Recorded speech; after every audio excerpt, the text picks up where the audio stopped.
السلام عليكم خوتي، تبارك الله عليكم.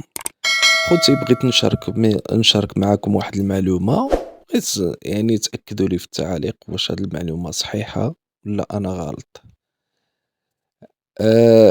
بالنسبة للعيون أو الآبار، يعني البيور والعيون اللي كنشربوا منهم كيكون الماء ديالهم نقي. في الصيف كيكون الماء بارد، وفي وفي في الوقيتة ديال الشتا أو البرد كيكون الماء دافي. يعني نفس العين أو نفس البير اللي كتشرب الناس العروبية والبادية عارفين هاد القضية.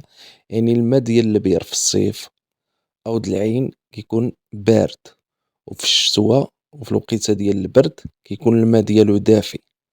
هاد المعلومة كنت كنتناقش واحد المرة مع واحد السيد، يعني في المجال ديال الصحة والطبيب. كنت كنتناقش مع هاد القضية، قال لي يا ودي الماء يعني في باطن الأرض ما كيتبدلش درجة الحرارة ديالو. يعني كتبقى درجة الحرارة ديالو كتبقى في نفس المستوى درجة الحرارة كيف الشتوى كيف الصيف، يعني في الباطن الأرض. قال لي الجسم الإنسان هو اللي كتبدل درجة الحرارة، هو اللي كيجعلك أنك يعني الماء كيتبدل. يعني ما بين الفصول، ما بين الوقيتة ديال البرد والوقيتة ديال الصيف، درجة الحرارة في الشتا كتكون يعني انت الجسم ديالك بارد، وكيجيك الماء دافي، يعني ديال العين او البير. وفي الوقيتة ديال الصيف كتكون درجة الحرارة في الجسم ديالك مرتفعة، وكيجيك داك الماء ديال البير او ديال العين كيجيك بارد.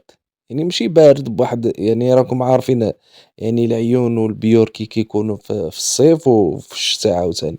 وهاد القضية يعني حيرتني بزاف، حيت بالنسبة لي أنا كاين واحد العيون يعني قرابين ليا، وفعلا جربت هاد القضية. يعني في الشتاء كيكونوا دافي، الماء ديالو دافي، يعني كيجي زوين، يعني عادي بالنسبة لي في الشتوى كنشرب منه.